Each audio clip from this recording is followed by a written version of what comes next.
मुरीदों को समझाया कि हर वो जिस्मानी बीमारी कि जो हमारी गफलत की वजह से हम पर लागू होती है, हम पर मुसल्लत होती है, यानी कि हमारी लापरवाही की वजह से, कि जिसमें किसी का कोई इख्तियार नहीं होता, कि अब इसकी लापरवाही से मुराद ये हुआ, हमारी गफलत की वजह से ये हुआ कि कोई ऐसा बीमार शख्स था, हम उसके करीब चले गए, हमने एहतियात नहीं करी, हमने हिफ्ज़ान सेहत के उसूलों पर अमल नहीं किया, जो कुछ हमें हुजूर ने फरमाया हमने उस पर अमल नहीं किया, हमने कोई ऐसी नाकिस ग़िज़ाएँ खा ली, हमने बासी खाना खा लिया 2-4 दिन का रखा हुआ, हमने बासी फ्रूट खा लिया, हमें फूड पॉइजन हो गया और उससे फिर दूसरी बीमारी ने हमारे अंदर जन्म ले लिया।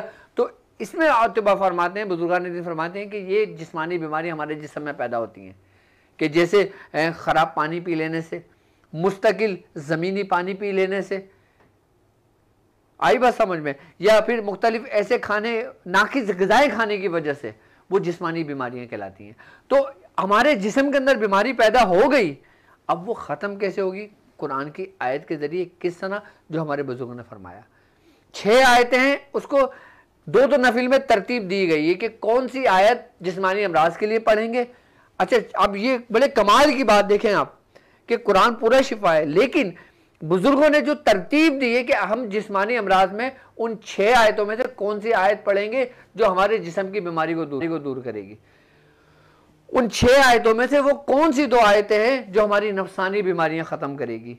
उन 6 आयतों में से वो कौन सी 2 आयतें हैं शिफा जो हमारे अंदर से शैतानी बीमारियों को ख़त्म करेगी। उनका ताल्लुक क्या है इन बीमारियों से, उन आयतों का, कि जो उसमें फौरी तौर पर शिफा देती है।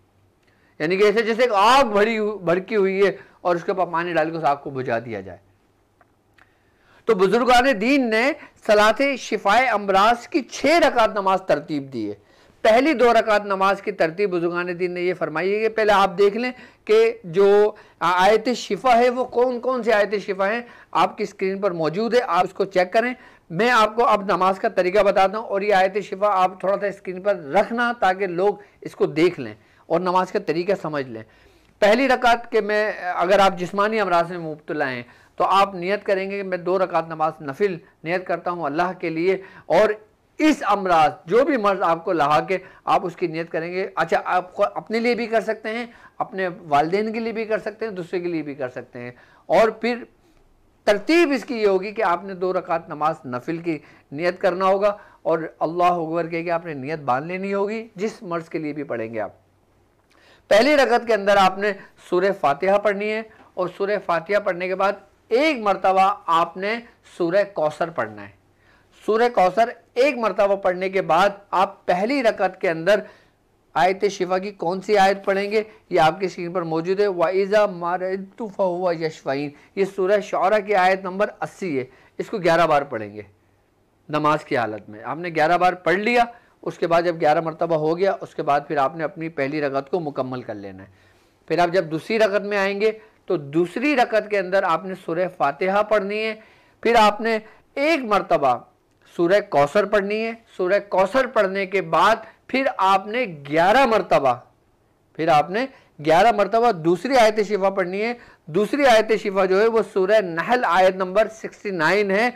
यखरुजु मिन बतूनिहा शराब मुख्तलिफुन अलवानु फी शिफाउन लिन्नास, यानी कि उसके पेट से रंग बिरंगी पीने की चीज़ निकलती है जिसमें लोगों के लिए शिफा है। पहली रकत में आपने पढ़ी और जब मैं बीमार पड़ता हूँ तो वो मुझे शिफा देता है। आई बात समझ। अब वो बीमार पड़ रहा है अपनी गफलत की वजह से, नागानी आफत की वजह से, नागानी वबा की वजह से, नाकिस ग़िज़ाओं की वजह से। अब जब वो इस बीमारी में मुब्तला हो गया, कोई भी बीमारी हो गई, अब उसने अपने आप को सिलेंडर कर देना। अल्लाह तबारक व तआला कुरान में कहता है या अय्युहल्लज़ीना आमनू इस्तईनू बिस्सब्रि वस्सलात, ए ईमान वालो मदद लो नमाज और सब्र से। अब हम सलात से मदद किस तरह ले रहे हैं? हम जो नफिल पढ़ रहे हैं हम इससे मदद ले रहे हैं, सब्र भी हम कर रहे हैं और फिर नमाज से मदद भी ले रहे हैं। अब कैसे ले रहे हैं कि हमने पहली रकात पढ़ी, हमने अपने आप को सिलेंडर कर दिया, हमने कहा कि ए रब हमसे गलती हो गई कि तेरी ही ज़ात शिफा देने वाली है, और जब मैं कभी बीमार पड़ जाता हूँ तो तेरी ही ज़ात मुझे शिफा देती है, उसके अलावा मुझे देने वाली शिफा किसी की ज़ात नहीं है, सिर्फ तेरी ज़ात मुझे शिफा देती है। रब को ये अमल बहुत पसंद है, क्योंकि रब को वो अमल आपका सबसे ज़्यादा पसंद है जो आप नमाज की हालत में मांगते हो, क्योंकि वो तुम्हें हुक्म दे रहा है। नमाज एक ऐसा फ़ेल है जो उसको सबसे ज़्यादा पसंद है। तुम्हारी इबादत ऐसी इबादत है नमाज जो तुम्हें सबसे ज़्यादा पसंद है। आई बस समझ में। अब तुम शिफाए अमराज पढ़ रहे हो, पहली रकत तुमने पढ़ के इस तरीके से अपने आप को सिलेंडर किया, फिर दूसरी रकत के अंदर आपने सूरह नहल की आयत पढ़ी। जब ये आपकी मुकम्मल हो जाएगी आप उसके बाद अत्तहियात में बैठेंगे और फिर दुरूद इब्राहिम पढ़ के फिर अपने सलाम फेर के इसको 2 रकात नमाज नफिल आपने मुकम्मल कर ली। इसके बाद आप 7 मरतबा दुरूद इब्राहिम पढ़ेंगे और इसी आयत को आप प्लेट पर लिख लेंगे। आप चाहें तो ज़ाफ़रान के पानी से लिख लें, सिर्फ 2 आयतों को लिखेंगे, पूरी 6 आयतें नहीं लिखेंगे, सिर्फ 2 आयतों को एक प्लेट पे आप चाहें ज़ाफ़रान का पानी लिख के ये आयतें लिख लें। आई बस लिखने के बाद आपका ये अमल मुकम्मल हो गया। किसके लिए? जिस्मानी अमराज के लिए। अब वो प्लेट अगर आप खुद मरीज़ हैं तो खुद पिएँ, अगर आप खुद मरीज़ नहीं हैं, कोई दूसरा मरीज़ है तो उसको पिलाएं। अच्छा, इस तरीके से आप 11 दिन ये नमाज पढ़ेंगे सलात शिफाए अमराज। पहली जो बीमारी जिस्मानी बीमारियां होंगी इसकी बरकत से पूरे जिस्म से आपके अंदर जो पानी जाएगा वो आपके अंदर की आग को ऐसे बुझाएगा कि पूरा रिमूव कर देगा बीमारियों को। उसके बाद 11 दिन सलात शिफाए अमराज पढ़ने से पहले आप अपने रिपोर्ट्स कराइएगा, चाहे कैंसर किसी भी स्टेज का हो, चाहे आपकी बीमारी कितनी ही उरूज पे क्यों ना हो। ये मैं आपको एक ऐसा अक्सीर कीमिया दे रहा हूँ, एक ऐसा पारस दे रहा हूँ, एक ऐसा नुस्खा आपको दे रहा हूँ मैं सलात शिफाए अमराज के जो जिस्म के अंदर से तमाम बीमारियों को ख़त्म कर देती है। आई बस समझ में। 11 दिन उसी प्लेट के अंदर पानी लिख के सिर्फ एक मरतबा उनको मरीज़ को, बच्चा हो, बूढ़ा हो, जवान हो, उसको पिला दें। ये आपका एक स्टेप कंप्लीट हो गया। अब हम आते हैं दूसरे स्टेप की तरफ। दूसरा स्टेप फिर हमारी जो दूसरी रकात नमाज नफिल होगी फिर वो होगी हमारी नफसानी बीमारियों के लिए। पहली बीमारी हमने जिस्मानी 2 रकात नमाज नफिल से पढ़ के दूर कर ली। अब हमारे अंदर अगर हम देखते हैं कि हम आमिल हैं, हम देखते हैं कि हम रूहानी मौलवी हैं, हम देखते हैं हम सुलूक का सफ़र तय कर रहे हैं, हम देखते हैं हम जिक्र अस्कार कर रहे हैं, हम देखते हैं हम अमलियात सीख रहे हैं, अमलियात कर रहे हैं, तो जब हम अमलियात सीखते हैं तो हमारे अंदर जो नफसानी बीमारियां हैं ना वो एक रुकावट का हाइल बनती है हमारी कामयाबी के लिए। कि जैसे नफसानी बीमारियां हमारे अपने अंदर का तकब्बुर, हमारे अपने अंदर का गुरूर कि यार मैं तो डॉक्टर साहब के साथ हूँ, मैं तो डॉक्टर साहब के करीब हूँ, मैं तो ये कर लेता हूँ, मैं तो वो कर लेता हूँ, मुझे तो ये तरीके समझाए, मुझे तो वो तरीके समझाए, मैंने ये कर दिया, मैंने वो कर दिया। याद रखो ये भी बीमारी है जो तुम्हारी कामयाबी के लिए रुकावट बनती है। जो कुछ भी आप मरीज को देते हो, मरीज को शिफा होती है तो वो शिफा मुंजानिब अल्लाह है। आप मरीज को भी ये करते हो कि भाई जो भी कुछ करता है वो अल्लाह करता है, मैं सिर्फ एक सबब हूं। आई बात समझो, रब ने तुम्हारे और मेरे दरमियान एक सबब पैदा किया। आप अपने हर फेल को, हर अमल को अल्लाह के सुपुर्द कर दोगे तो अल्लाह तबारक तआला तुम्हारे हाथ में इतनी शिफा देगा कि अगर तुम्हारे पास 1,00,000 लोग भी खड़े हो तो 1,00,000 के 1,00,000 पूरे आपके दर से शिफा होकर याद जाएंगे, सेहत याब होकर जाएंगे। कोई मायूस नहीं जाएगा आपके दर से कोई, अगर आप अपने हर फेल अपने रब के ज़िम्मे से बात कर देते हो। नफसानी बीमारियां जो हमारे अंदर पर्दा हायल करती हैं वो हैं गुरूर, तकब्बुर, हसद, कीना, बुग़्ज़। ये सब हमारी नफसानी ख्वाहिशात की वजह से होती हैं। आई बात समझ में कि वो शख्स इतना तरक्की कर रहा है, वो शख्स इतना पैसा कमा रहा है, वो शख्स रूहानियत में इतना आगे बढ़ गया है, वो शख्स इतने लोगों को काम कर रहे, इतने काम हो रहा है, मैं भी तो कर रहा हूँ। तो एक जो हसद जो पैदा होने लगती है ना, फिर वो हमारे अंदर नफसानी बीमारियां पैदा करने लगती हैं। अब इसको दूर करने के लिए बुजुर्गान दिन क्या फरमाते हैं कि सलात शिफाए अमराज किस तरतीब से पढ़ो। अब दूसरी आयत देखें आपकी स्क्रीन पर मौजूद है। आपने पहली आपने नियत ये करना है कि मैं नियत करता हूँ 2 रकात नमाज नफिल अल्लाह के लिए, मुँह मेरा क़िबले शरीफ के सामने, इस मकसद के लिए। फिर आप अपने नफसानी जो आपके मामलात में रुकावट बनी हुई है फिर आप उसका जिक्र करेंगे और फिर अल्लाह अकबर कह के आप नियत बांध लेंगे। जब आप नियत बांध लेंगे तो नियत बांधने के बाद आपने तीसरी यानी कि जो 2 रकात नमाज नफिल पढ़ेंगे नफसानी बीमारियों के लिए, पहली आयत में आप पढ़ेंगे सूरह तौबा की आयत नंबर 11। किस तरह पढ़ेंगे? आपने सूरह फातिहा पढ़ी, एक दफ़ा सूरह कौसर पढ़ी। सूरह कौसर बड़ी कमाल की है, इसके अंदर मैं सूरह कौसर के बारे में बताऊंगा कि ये बीमारियों को कैसे खा जाती है, इसकी रूहानियत। आपने सूरह कौसर एक दफ़ा पढ़नी है, उसके बाद 11 मरतबा आपने ये आयत पढ़नी है, वह यशफी सुदुर कौम मोमिनीन, यानी कि सूरह तौबा की आयत नंबर 11 आपने कितनी दफ़ा पढ़नी है? 11 मरतबा पढ़नी है। यानी कि इसका मतलब क्या हुआ कि ए ईमान वालों का दिल ठंडा करेगा। यानी कि अब जो ईमान वाले हैं, आई बस समझ में, अब जैसे मिसाल पे हम लोग हैं, अब हमारे दिल के अंदर जो हसद का जो लावा पक रहा है, और जो हमारे अंदर हिर्स का लावा पक रहा है, जो हमारे अंदर शोहरत की हिर्स का लावा पक रहा है, दौलत की हिर्स का लावा पक रहा है, या फिर रूहानियत में जो भी मामला हमारे साथ हैं, तकब्बुर है, जो भी, ये एक आग के मानिंद है, ये एक हरारत रखती है। याद रखना कि हर वो चीज़ जो तुम्हें नुकसान पहुँचाए, तुम्हारे अकल पर गालिब आ जाए, वो हरारत है, यानी कि वो हिद्दत रखती है। अब उसको ठंडा कुरान की कौन सी शिफा वाली आयत कर रही है? सूरह तौबा की आयत नंबर 14। बड़े कमाल की तरतीब है ये सलात शिफा अमराज की। ठीक है, आपने 11 बार पढ़ना है, और पढ़ने के बाद फिर आपने इसको मुकम्मल कर लेना है। उसके बाद फिर आप जब चौथी रकात के लिए जब खड़े होंगे, दूसरी रकात के लिए खड़े होंगे, फिर आपने क्या करना है? आपने एक दफ़ा सूरह फातिहा पढ़ना है, एक दफ़ा सूरह कौसर पढ़ना है, फिर 11 मरतबा आयत आपने पढ़ना है सूरह यूनुस की। सूरह यूनुस की आयत नंबर है 57। वो आयत है वह शिफाउन लिमा फिस्सुदूरी व हुदन व रहमतुल लिल मोमिनीन, यानी दिलों की शिफा और मोमिनों के लिए हिदायत और रहमत आ गई।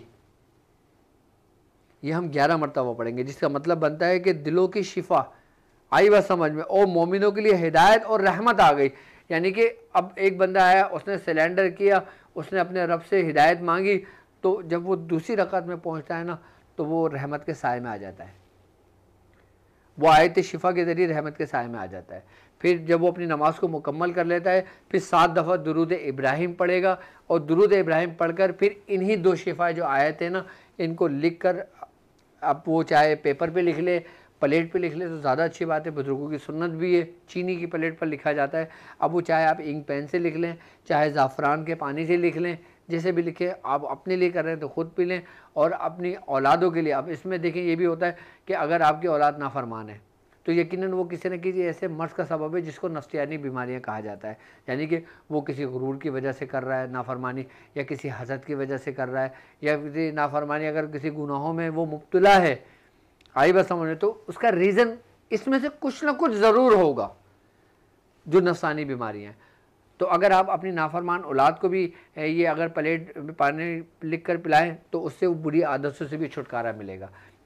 वो बच्चा भी आपका फरमा दो, अगर आपका कोई बच्चा नशे का आदी है, कोई बच्चा किसी बुरे फेल का आदी है, अगर कोई आपका बच्चा किसी बुरी औरत के चक्कर में पड़ जाता है, किसी बुरी लड़की के चक्कर में पड़ जाता है, वो अपने माँ बाप की इज्जत नहीं करता, या आपकी कोई लड़की है कोई गलत लड़के के चक्कर में पड़ जाती है, या गलत घराने के चक्कर में पड़ जाती है जो उसको नज़र नहीं आ रहा होता, आई बस हमने ऐसी औलादों को अगर यही आयत शिफा लिख कर उसको पिलाया जाए, तो उसके जो ये नफ्सानी जो बीमारियां हैं ना, जिसको रूहानी बीमारियां भी कहा जाता है, वो इसके जिस्म से निकल जाती हैं। यानी कि उसका दिमाग खुल जाता है, उसके दिमाग के अंदर जो कुफुल लगा होता है, जो ताले लगे होते हैं ना, वो सब खुलने शुरू हो जाते हैं।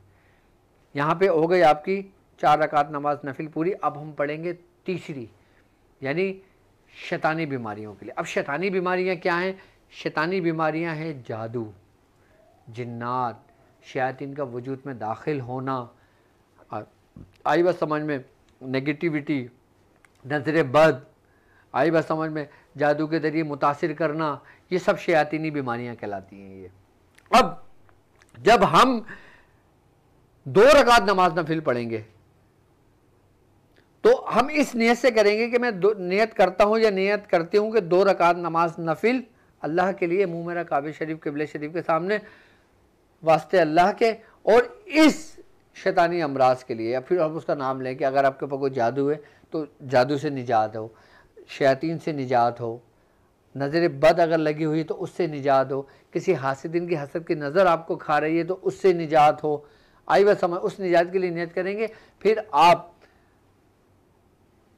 अल्लाह अकबर के नियत कर लेंगे, सूरह फातिहा पढ़ेंगे, फिर 1 मरतबा सूरह कौसर पढ़ेंगे, और फिर 1 मरतबा सूरह कौसर पढ़ेंगे। सूरह कौसर पढ़ने के बाद फिर आपने 11 मरतबा कौन सी आयत पढ़ना है, जिसको आयत शिफा कहा जाता है? वो है सूरह बनी इसराइल की आयत नंबर 82, यानी व नुनज़्ज़िलु मिनल कुरान मा हुवा शिफा व रहमतुल लिल मोमिनीन, कि और हम कुरान नाजिल करते हैं जो मोमिनों के लिए शिफा है। यह आयत शिफा है। यानी कि उसके वजूद के अंदर अगर जादू खिलाया हुआ हो, जादू पिलाया हुआ हो, या उसके नाम का कोई पुतला गाड़ा हुआ हो, या उसके नाम का कोई तावीज़ गाड़ा हुआ हो, या वो बीमार पड़ रहा हो, कुछ समझ ना आ रहा हो, आप इसी तरतीब से सलात शिफा इमरा आप खुद अपने लिए भी कर सकते हो, अपनी औलाद के लिए भी कर सकते हो, अपने माँ बाप के लिए भी कर सकते हो, अपने मरीज़ों के लिए भी कर सकते हो। आई बात समझ में?